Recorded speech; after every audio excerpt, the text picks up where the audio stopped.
নমস্কার বন্ধুরা, আজকে আমি চলে এসেছি পুরীর জগন্নাথ মন্দিরে ঠিক রথের দুদিন আগে। তো আজকে আমরা পুরীতে এসে পৌঁছেছি সকালবেলায়। তো এই সন্ধ্যেবেলায় আজকে আমরা পুরীর জগন্নাথ মন্দির দর্শন করব, যেহেতু মন্দির বন্ধ রয়েছে। জগন্নাথ স্নান করার পর মন্দির বন্ধই থাকে, আবার জগন্নাথ দেবকে সাজানোর পর রথে ওঠানো হবে রথের দিন। তো যাই হোক, যেটা বলার বিষয় ছিল।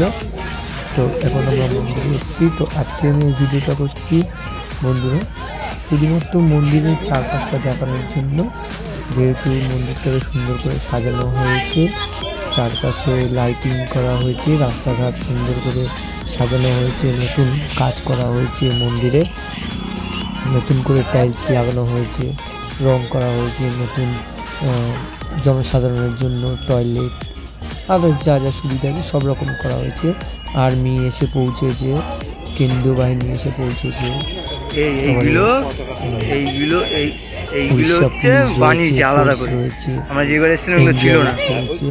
সবাই রয়েছে রথযাত্রা উপলক্ষে। তাই দেখতেই পাচ্ছ বন্ধুরা কত সুন্দর গাছপালা হয়েছে, লাইটিং করা হয়েছে। তো চেষ্টা করবো মন্দিরে, আপাতত মন্দির বন্ধই রয়েছে। আমাদেরকে প্রথমেই বলে দেওয়া হয়েছিল যে আপনারা বাইরেটুকু ঘুরতে পারবেন, মন্দিরের ভেতরে প্রবেশ করা যাবে না, যেহেতু জগন্নাথ দেব ঘুমিয়ে আছে। স্নানযাত্রার পরে কিছুদিন নাকি জগন্নাথ দেবের জ্বর আসে, শরীর খারাপ করে, তাই। তো দেখতেই পাচ্ছি বন্ধুরা মন্দিরের গেট বন্ধ বলে এখন সবাই বাইরেই ভিড় করে আছে। তো আকাশে মেঘলা রয়েছে, আজকে সারাদিন আকাশ মেঘলা ছিল, সান্ধ্যের সময় রোদ্দুরও উঠেছে। তো আজকে সমুদ্রের পাড়েও, সৈকত বিচেও আজকে প্রচুর পরিমাণে মানুষজন এসছে। যারা হোটেল পাননি তারা রাস্তায় ক্যাম্প করে রয়েছে। রাস্তায় নতুন করে ভ্যানে টয়লেট আনা হয়েছে, বায়ো টয়লেট যাকে বলা হয়, সেই সব আনা হয়েছে। অনেকে রিজার্ভেশন পাননি, ট্রেন লেট হচ্ছে। তো যাই হোক, বেশিরভাগ মানুষ প্রাইভেট কারে আসছে, যাদের আছে তারা এসছে। আর এখন হোটেল বুকিংও পাওয়া যাচ্ছে না। তো আমরা এসছি, এই দেখতেই পাচ্ছি বন্ধুরা। এখন আমরা মন্দিরের বাইরে রয়েছি, সুন্দর করে ছবি তুলছি, যতটা সম্ভব আমি আপনাদেরকে দেখানোর চেষ্টা করছি। তো আজকে মন্দিরের বাইরেটুকু ভিডিও করছি, কালকে আমরা আপনাদেরকে দেখাবো, বন্ধুরা তোমাদেরকে দেখাবো যে রথ কীভাবে সাজানো হয়েছে, রথ কীভাবে তৈরি করা হচ্ছে, কারা রথ বানিয়েছে। এরকম অনেক নিয়ম কানুন আছে, যেই সব নিয়ম কানুন মেনেই রথ তৈরি হয়। আবার রথে আমি উল্টো রথেও থাকবো, এবং উল্টো রথের পরে রথ শেষ হওয়ার পরে আমি ভিডিও করে আমি এখান থেকে পুরী থেকে আমি বাড়ির দিকে রওনা দেব।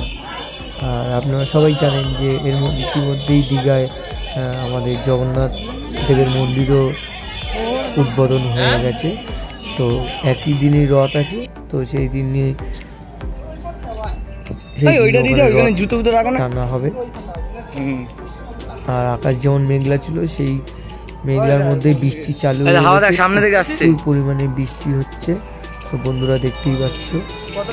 তো ভিডিওটি এরকম একটু আবছা হয়ে যাবে বা একটু মনে করবে না, এইভাবে একটু দেখে নিও। তো কালকে আমি রথের ভিডিও দেখাবো, রথ রং করা হচ্ছে, ছোট ছোট করে দেখাবো। এই ভিডিওটা অনেকটু বড় হয়ে যাচ্ছে এই বৃষ্টির কারণে। তো আমি মন্দিরটির দুটো গেট দেখালাম, এখন পেছনের দিকে যাচ্ছি। আপাতত সিংহদ্বার বন্ধ আছে, কারণ সিংহদ্বারের সামনে রয়েছে 3টি রথ, জগন্নাথ দেব, সুভদ্রা দেবী আর ভগবান বলরামের। তো সেখানে আপাতত সিংহদ্বারটি বন্ধ রয়েছে, তো আর বাদ বাকি 3টি গেট খোলা রয়েছে, তো সেখান থেকে মানুষ যাতায়াত করছে। দেখতেই পাচ্ছি বন্ধুরা কত জোরে বৃষ্টি পড়ছে, তো আমার ক্যামেরাটাও সাবধানের সাথে ঢেকে নিতে হয়েছে। তো এখনও কিছু কাজ চলছে, আমি যতটা দেখলাম এখনও কিছু টাইলস ভেঙে গেছে, তো সেগুলো এখন ঠিকঠাক করার কাজ চলছে। সুন্দর লাইটিং করা হয়েছে মন্দিরের চূড়ার উপরে, বাইরে থেকে যতটা সম্ভব বাইরের কোনো রাজ্য থেকে আনা হয়েছে ওই লাইটিংটা, যেগুলো 4টি দিক থেকে লাইটিং করা হয়েছে এবং সমুদ্র থেকে পুরী সমুদ্র সৈকত থেকে মন্দিরের চূড়া দেখা যায়, এরকম লাইটিং আনা হয়েছে। আর আজকে এমনও দেখলাম যে মন্দিরের ধ্বজা যেটা আমরা পতাকা বলি, সেই পতাকাও আজকে প্রমাণ দেখলাম হাওয়ার উল্টো দিকে উড়তে। তো অনেকে বিশ্বাস করেন, অনেকে বিশ্বাস করেন না। বিশ্বাসে মিলায় বস্তু, তর্কে বহুদূর, এটা সবাই জানে।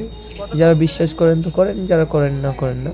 তো যারা বিশ্বাস করেন না তাদেরকে অবশ্যই আসা উচিত, মন্দিরের সামনে এসে দেখা উচিত, নিজের চোখে পরীক্ষা করে নেওয়া উচিত। মন্দিরের পতাকা একদিকে ওড়ে আর প্রকৃতির হাওয়া অন্যদিকে যায়, প্রকৃতির হাওয়ার ঠিক উল্টো দিকেই এই জগন্নাথ দেবের মন্দিরের পতাকা বা ধ্বজা উল্টো দিকে ওড়ে, তা আমরা স্বচক্ষে দেখেছি।